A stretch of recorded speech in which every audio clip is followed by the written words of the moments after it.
Recién comienza un proceso de sanación. Bueno, con la entrada en funcionamiento del edificio Costanera Center se espera que el número de vehículos que transita por el sector aumente considerablemente, incrementando el caos vial que ya se registra en el sector en el horario punta. Para analizar este y otros temas vamos a conversar con Emilio Oñate, secretario de la Facultad de Ciencias Jurídicas de la Universidad Autónoma. Muchas gracias por venir a la mañana informativa y bienvenido. Hola, buenos días, muchas gracias. Bueno, lo decíamos, es un sector sumamente complejo. Todo indica que el Costanera Center va a abrir sus puertas, pese a que el alcalde de la Vega ha dicho que todavía le faltan algunos permisos, pero que cree que se los van a otorgar expeditamente. ¿Qué se puede hacer ya cuando estamos a puertas de esta apertura? No sé si usted concuerda con todo lo que han dicho la mayoría de los expertos de que esto va a ser un caos vial realmente de proporciones y hay que tomar algún tipo de medida. Bueno, yo la verdad, Carla, creo que no hay que ser muy experto para entender de que en una ciudad como Santiago, donde del total de parque vehicular que hay en el país, o sea, de los más de 3.300.000 vehículos, sobre el 50% circula en el Gran Santiago, en la región metropolitana, cualquier alteración, cualquier foco, polo de atracción de viajes, cualquier infraestructura de tamaño intermedio hacia arriba, va a generar niveles de congestión y de saturación importante. Y el punto es, ¿cuáles son, para evitar este tipo de circunstancias, las acciones o medidas que se adoptan antes de la construcción de este tipo de infraestructura? Porque en definitiva, cuando se aprueban los estudios de impacto sobre el sistema de transporte urbano y se consideran las medidas de mitigación, de segregación peatonal, de flujos vehiculares, las modelaciones respectivas, una vez que están aprobadas es muy poco lo que se puede hacer para los efectos de impedir que infraestructuras, obras como esta puedan entrar a operar. Ahora, en este caso las medidas de mitigación incluso son cuestionables porque hay medidas de mitigación que se le ha pedido a la empresa, pero que van a estar listas después de que se abra en una primera etapa el Costanera Center. ¿Cómo se entiende que pase eso? ¿No debiesen estar listas todas las mitigaciones antes de que esto empiece a operar? Bueno, sin duda, sin duda. El proceso de autorización opera a través de un sistema de ventanilla única en donde la autoridad que finalmente aprueba la puesta en marcha a través de los estudios de impacto sobre el sistema de transporte urbano es el Ministerio de Transportes respectivo. Y para eso, previamente, requiere la autorización de una serie de entidades u organismos que intervienen. Todas las medidas ex post que es posible que ocurran, porque una vez que entra en operación un edificio, un supermercado, un mall, naturalmente pueden haber intervenciones menores, pero el grueso de las obras de infraestructura, de las medidas de mitigación y de las acciones sobre el flujo vehicular, el flujo peatonal, tienen que estar definidas previamente. Emilio, yo tengo una duda.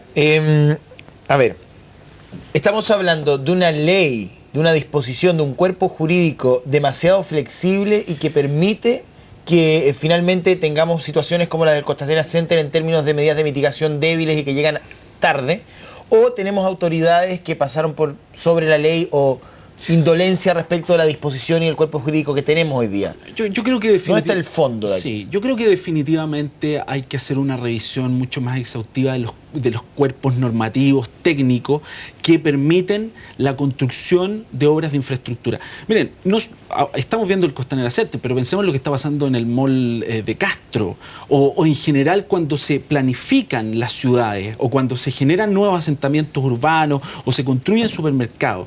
La normativa, la verdad es que obviamente tiene que ser perfeccionada, porque me parece, según mi experiencia, es que muchas veces también la autoridad, cuando recibe los informes técnicos favorables de las distintas entidades o instituciones que están involucradas en el desarrollo de este proyecto, no tiene mucho espacio de alternativa una vez que recopila todos esos antecedentes favorables. Entonces creo que hay que hacer una revisión definitivamente de la normativa. Ojo, esto va a ser desastroso. Bueno, habría que haber visto los antecedentes en su minuto. Probablemente, como les digo, yo creo que no hay que ser muy experto para entender que en este foco, en este centro donde se va a instalar el Costanera Center, con la cantidad de estacionamientos, viajes, origen-destino que se van a desarrollar, se van a producir altos niveles de congestión. Esa es una zona donde está instalado el Costanera Center, que ya tiene altos niveles de saturación vehicular, de congestión. Si le agregamos ahora una infraestructura de estas características, por cierto que los niveles de congestión y saturación se van a aumentar exponencialmente. Ahora, ¿es posible pensar que el Costanera Center efectivamente no pudiera abrir porque no cuenta hoy con los permisos con algunos de los permisos para funcionar? ¿Todavía estamos a tiempo? Porque esto ya es a fines de mayo. Bueno, efectivamente el municipio tiene que otorgar las autorizaciones finales respectivas, la recepción final, pero yo en esto me inclinaría o me quedaría con algunas opiniones de algunos expertos y de algunas autoridades que he leído, que he escuchado, que tienen que ver con cómo se enfrenta el problema pensando en que el edificio o que esta obra va a entrar en operaciones. Y ahí yo diría algunas alternativas que pueden parecer interesantes, tarificación vial, por ejemplo, ¿no? Ahora, eso naturalmente, que es una medida que va a significar un costo para quienes quieran recurrir o quieran ir al Costanera Center, ¿no? La tarificación vial es una medida que se utiliza en la experiencia comparada para los efectos de disminuir la congestión, la saturación y mejorar los flujos vehiculares. Ciudades del primer mundo, no sé, Londres, entre otras, tienen espacios en sus territorios geográficos que están con tarificación vial. ¿Y ese dinero va a dónde? Bueno, a la autoridad, porque si yo voy a tener que pasar por ahí para pagar por la claro, misma mal pavimento que hay en Andrés Bello, le garantizo que no voy a pasar por ahí. Por cierto es que son medidas que tienen que verse en su conjunto y que son de alta complejidad. O sea, efectivamente, si uno, además pensemos en otra cosa, si uno quiere ir al Costanera Center, bueno, quiere también obtener un buen servicio que parta desde el momento en que uno origina su recorrido. ¿Sabe por qué? Claro, ¿por qué yo voy a pagar, en el caso que hubiera una tarificación, por qué yo voy a pagar porque yo estaría pagando por la situación del Costanera, claro, por el taco, por la situación del Costanera Center, para aquellas personas que les interese ir al Costanera Center, pero si yo simplemente quiero pasar por la misma avenida Andrés Bello, por la cual he pasado durante los últimos 30 años y voy a tener que pagar porque unos señores quieren ir al mall, me parece injusto. Así es.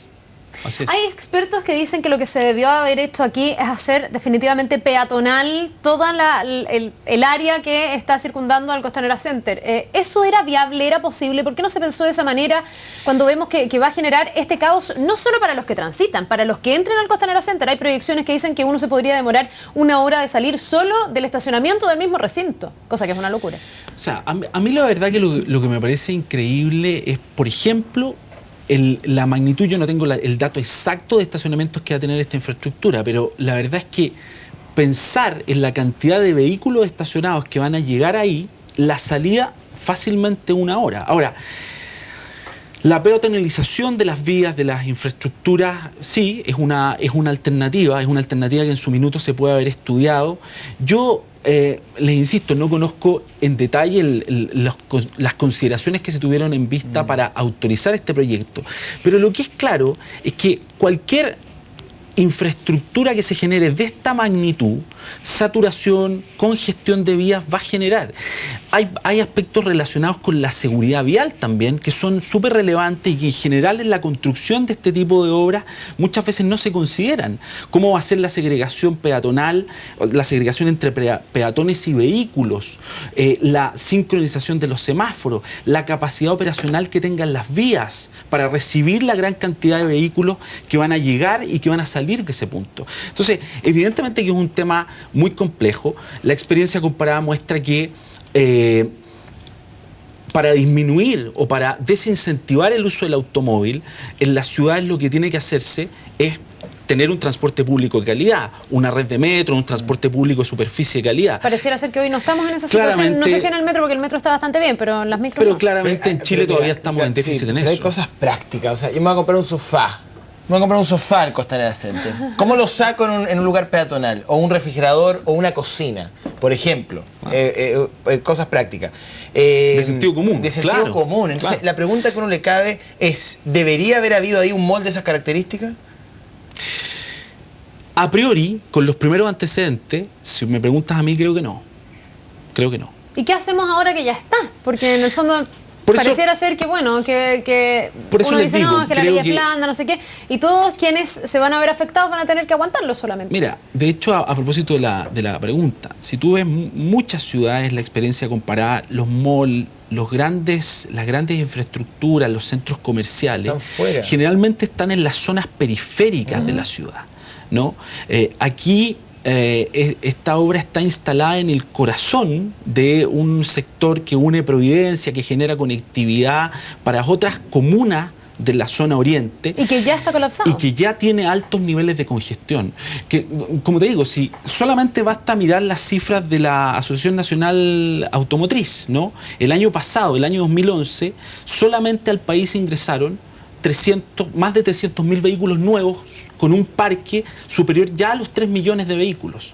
Entonces, si tenemos ese nivel de transporte particular de automóviles, imaginemos lo que significa no tener la oferta vial, la infraestructura vial para recibir esa capacidad de automóviles. Y ahora crear medidas para desincentivar, o sea, construimos un mall y ahora ¿qué hacemos para que la gente no vaya? ¿Ah? O sea, ahora, es absurdo. Absolutamente. Ahora, además ese es todo un problema, porque resulta que si uno piensa bien, la región metropolitana, Santiago, tiene se hizo que ha sido muy positiva, ¿no? Una gran infraestructura en autopistas, en carreteras de alta velocidad, pero la verdad es que la infraestructura en autopistas, en carreteras de alta velocidad, ¿qué es lo que hace? ¿Para quiénes están pensados?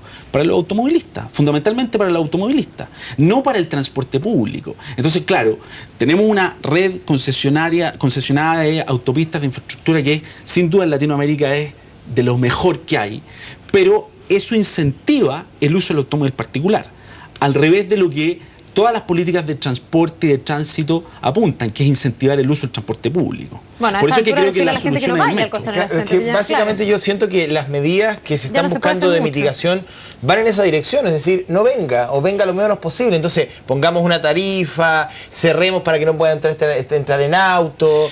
Ni siquiera cuando las medidas de mitigación estén todas listas, ¿esto va a funcionar bien?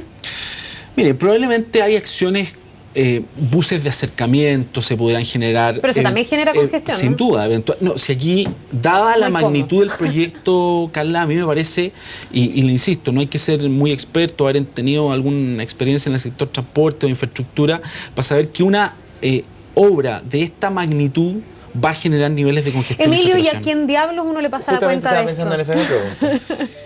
¿A quién uno le pregunta o de quién es la responsabilidad? Porque aquí hay varias comunas involucradas, los alcaldes se tiran la pelota, la autoridad de vivienda también. Mira, ¿A quién se le pasa la cuenta? Yo creo que obviamente aquí tienen que haber probablemente responsabilidades compartidas. El foco, me parece a mí, que hay que ponerlo en cómo se resuelve de la mejor forma posible este tema.